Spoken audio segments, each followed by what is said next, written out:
another album review, and this time it's to baby Keem's new record, second studio album under PG Lang and under also Sony Records by the name of Casino. Now, this record was going through so many different interpretations. Before in the past, he ended off back in 2024 after the 2023 after the Mr. Morale and the Big Steppers tour.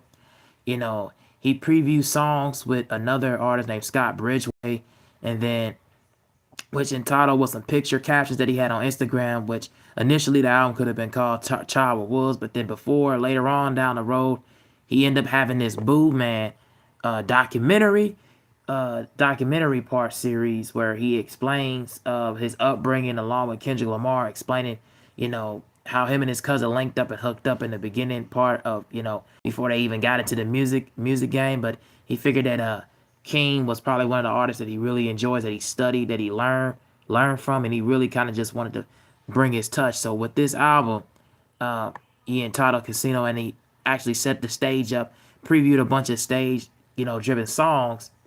And so when I heard a snippet, I was thinking that one of the snippets that they heard, pretty much Kendrick Lamar was doing the background. He was doing more the ad-libs and also the hook.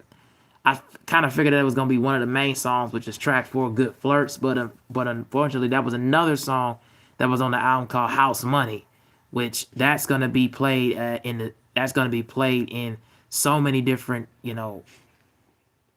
soundtracks, on sports soundtracks, NBA games, probably heading towards now with the playoffs. It's going to be played all everywhere, like stadiums. I feel like that song is going to be very monumental. That's going to be very much like what Family Ties had been for the time of 2021. It's gonna have that staying power. I feel like it's gonna have that lasting power, in my opinion, because of the way it came off, the energy that both Keem and Kendrick were on. I feel like that was just something special. But before I even get to that record, let's talk about my main favorite tracks on this album. We're gonna start with the intro called "No Security." And this record, I really like I really like the lines in here where he says, "No security nowadays. I'm with gang, gang. Put a pause on the lifestyle. I grew up and changed lanes. Uncle Andre just passed. I can't help but bear blame. I wish I could have got him help with the resources came. I turned 22. I was done with the range, and I'm never online, and it's too much to maintain. See, I'm stressed out. Another migraine. Understand what it takes to reinvent the flame. 19 was set with some millions. Things begin to turn strange. My mama looked at me like I'm going to the bank. My grandmama putting me awkward spots in the bank. Throwing crumbled paper on the wall, drawing blanks. I'm a genius. I was told I'm a genius and I chose. Yeah, so pretty much Keem on this No Security. He's pretty much, like I said before, talking about his upbringing, talking about his art standing, you know, hard lifestyle, going into the getting before he get into the rap game, before he get into the industry. And I can tell, just not even from just the intro, that it was really good, but just from the album cover alone, like you can just tell that it's just like it just misses words, that pretty much he's just rapping about a lot of his childhood, rap a lot about his upbringing, and explaining it in such a really descriptive vivid imagery and detail on where he came from. And I like this album being before it's so layered, it's so thought provoking, and so kind of concise as well. And it just, like I said, I like when artists really get vulnerable. I like when artists really get personal. And I like when artists really get introspective. And he was very introspective on this album, and then definitely in this intro track. It's definitely setting you up for what's gonna come with an album. Now, next song I'll talk about real quick that I really like was the title song, actually, Casino. And in this record, goes in, I haven't shown with my 911, smoke your chest, and I know it weighs heavily. I'm out on a dog, you gotta come and get me. Why she always talking like you understand me? I act with the nerves on stage. I go, Lenny, I don't have a family, so why keep a palace? My dog Dave got me so many watches, and I got one, and I ain't gonna even dial it. Shorty or wifey, we hike up the hill. She got a man, I hold like Solana. Bite my tongue, I rack up the bills. Lately, I'm numb, no complaining about it. And I know I'm drummed like my friends with Scott Bridgeway, my dog. He gets caught your flight off midway, and I might just get up with y'all, Manana, and whatever y'all heard last night was hearsay. And my gay homie said you see you niggas is buns. Whatever you doing, your ish is not giving. Shawty up close a whole other end, and the way she moving, it's just unforgiving. Raised by the wolves, I grew up casino. My dude, I barely had parents. And tell my aunt my secrets, my twin, when I look in the mirror. I used to have the day right, an incredible feeling to face your fears. Oh hey Joshua Rayburn, what's going on? Oh hey, what's going on? Just talking about this Baby King record on PG Lang, titled Casino, and also, um, of course, if I didn't mention about the features, it's not just Kendrick Lamar on here. It's got some other features called Mommy Bono, Too Short is on here as well, and I forget the other artist, but I'll talk about it later on.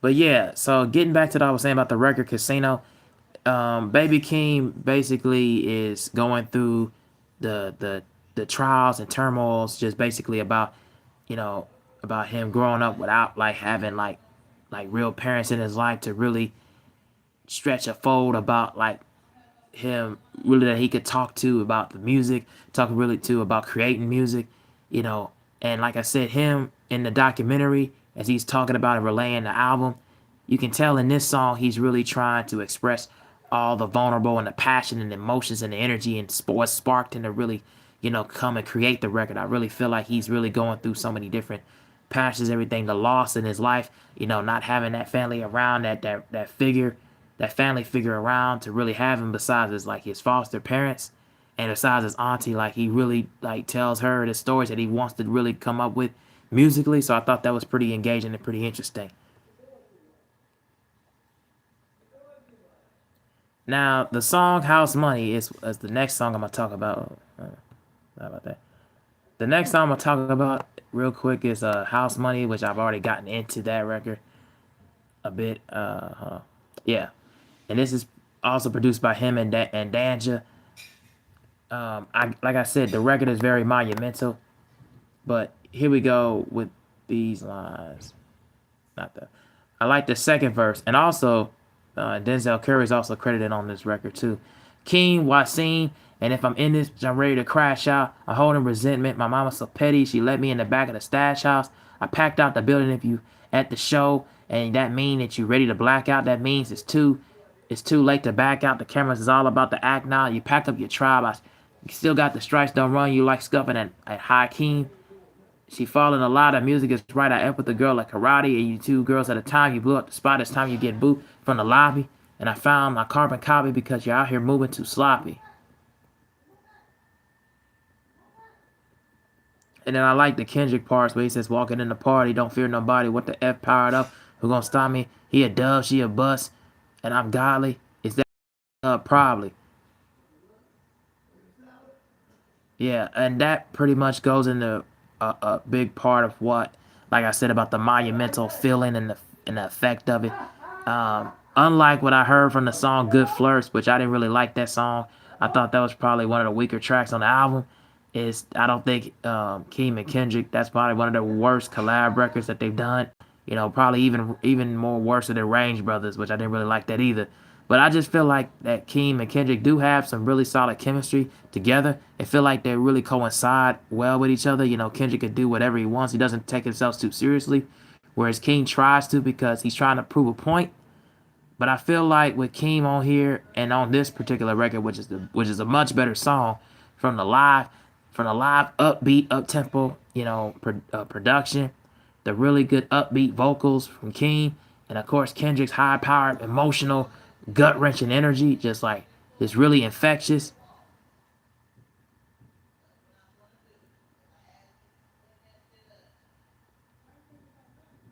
We can hit the same, and then to go into the lines, we can hit the same hole. She bring that sound different. Put his name on the chain. What the F he got a name for? Niggas know the name that if I need a chain for. So yeah, you guys get the point of this record. So yeah, really good song. I like what he did on there, and I like the parts where him and Kendrick was going. What was him and Kendrick was collaborating off each other. It really fits the song very well. Now let's get to the other record on here that I thought was really interesting, which is the song "I'm Not a Lyricist." And he really gets his Andre 3000 impressions on in this record. And you can tell just by the moment he comes in where he says, couldn't move mountains, so I aimed for the pyramid. Speaking from experience, I would tell my favorite girl, she took me serious, please take me serious. She wanted to F my girl because she's so curious. Mama called me bipolar, grandma called me boo man. Drugs in my baby stroller, needles in the playground, sand, my auntie making love to the ice cream man, child with the wolves. Every day I am, the slot machine that nobody held is gamble with their life, scared to bet on themselves. My grandma gave me the keyboard when I was 12. Connie got me out the group when I was 6. Too many alcoholics around when my grandma went to jail, and I was sure I wouldn't be found. It should have stayed with Jarrell. That pretty much is wrapping up as in this album, like the way he was rhyming on there and the way he was spitting. And this is again why he calls himself like Child with Wolves, and why he talks about like the parts about his grandma gave me a keyboard when I was 12. Connie got me out the group home when I was 6. Like talking about his auntie and on there, and it's like he talking about how his family is full of like alcoholics.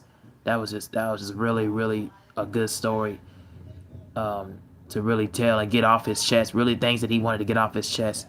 Um, then he talks about himself living in projects, made me digest neighbors that play victim to carry on my stress. Don't call it Sin City for nothing. Either you jumping off a building because you're broke or you're effing. 500 on the escort, she does it all. Walking out the hotel, nothing but drawers. My uncle sagging with his prostitute, words slurring out of my absolute vodka. Serving my mother was his attribute. Watcher, looking at me, they call me my name. Trauma. Thought it was normal, but it's strange. I wish I never came to Vegas from Long Beach. Man, what a really good song, and what a way to just in the middle of the album just really fit home. Like I said about his lifestyle and his upbringing, and he was really telling that in this record, and he really gave it his all. Really his all on this record. Definitely one of the better songs on this album.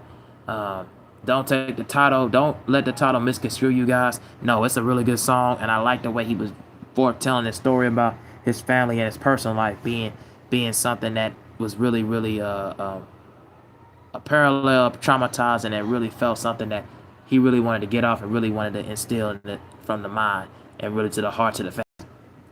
All right, and then the next song I want to talk about is probably my last of my favorite songs on here was the song called Highway 95 Part 2.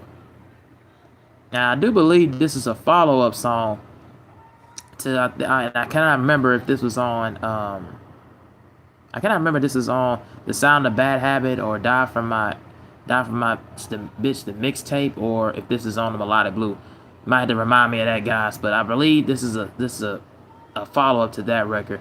But I like the chorus where he says 95 speeding down the highway, caught a ride, got five on the gas tank, sister. Go on and something be decent. Ain't never gonna be ish to my nieces. Broken heart that I lost all the pieces. Cried all every night, every time I took a beating. Runaway child sleeping on the highways, growing up and going on a tirade. I don't recall my mother in the kitchen. F school grades peaked in the 5th grade, playing video games, and it was a temporary band-aid outside the zip of weed on me. But I ain't don't got no drugs, and I got home from my homies. Sit outside feeling lonely. No stamps at the end of the month, so I'm hungry. Running out the wishes, God don't listen. Broken home, paper plates in the kitchen. Sometimes I forget my mama's out existent. Who I am without this government assistance. Route 95, hitchhiking on this highway. I got my clothes on the church last Friday. I hit everything. Can't trust my Uncle Andre these days. I wish I could fly away. Mama at the door about 3 in the morning. I wake up as a burden. Like I'm a kid that no one wanted. Abusers all around me. I'm looking at them sideways. 13 going on a tirade. So yeah, he's pretty much detailing and forthtelling a lot about just his child, not just his childhood, but especially specifically on the highway 95, like speeding down and going down this same road, reminiscing, reflecting, and very introspective and very retroactive about just the certain situations and predicaments that happened in his family life that just really haunted him, and his troubled past that really haunted him a lot, and really how he looks at it back at it today while he's still in the music game, while he's still rapping, while he's still contributing a lot to just a lot in his young career, really attributing a lot to his young career, just reflecting a lot about his troubled past and really putting it on record and putting it on wax as a way of seeing it to the fans and really giving it all he got and really giving it all he wanted to feel. So yeah, I really like this record.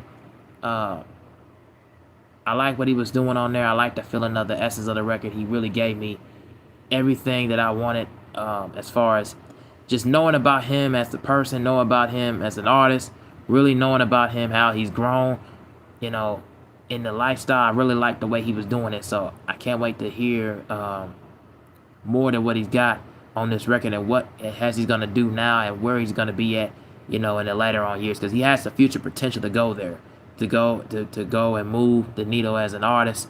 I like what he's doing on here. And then that's my last favorite song on the project that I wanted to talk about and wanted to highlight. It's only 11 songs on here, and I really like the fact it's short, condensed to the point. This album really as a whole is Keem at his best, at his finest. I think he finds ways to really put together thought-provoking words, thought-provoking stories. Because he gets that influence, of course, from his cousin Kendrick, and knowing that he has an upbringing, knowing that he has, like I said, a troubled past, knowing that he has so much to offer, and he's only 25 years old. He has something to go for, going on, moving forward. And you got the backing of your cousin, and you got Dave Free, people inside of PG Lane. He also mentions a couple of times of his guy Scott Bridgeway. People that wanted to really help him out as an artist and really put him in a position for him to succeed. And I think this album has a way of being long lasting, moving forward, and definitely by the end of the year. I'm glad he dropped this project and really put it in his all. Like I said, a lot of people getting inspiration from a lot of the baby covers. Um, I feel like it was an album that, just from the cover alone, you're gonna get something a little bit more deeper. You're gonna get something a little bit more introspective. You're gonna get something a lot more less abrasive and less melodic, less melodic and less sing-songy like the Melodic Blue was. You're gonna get a lot more stories, and you're gonna get a lot more of a personal, deeper connection and feeling from it. So I like this album. I think this is definitely Keem at his best when he's doing these kind of projects and when he's putting together something worth telling. And for me, I highly recommend it. I give this 3 stars out of 4. I definitely will want you to check this one out if you have not heard of it before. So definitely check out Baby Keem's new record, Casino, and tell me what you guys think down in the comment section below. And once again, my favorite songs are No Security, Casino, House Money, I'm Not a Lyricist, and Highway 95. Those are my favorite songs on this album. Um, the only song I really didn't care for was Good Flirts. But other than that, check this project out and tell me what you guys think down in the comment section below. And yeah, I'm out. Peace.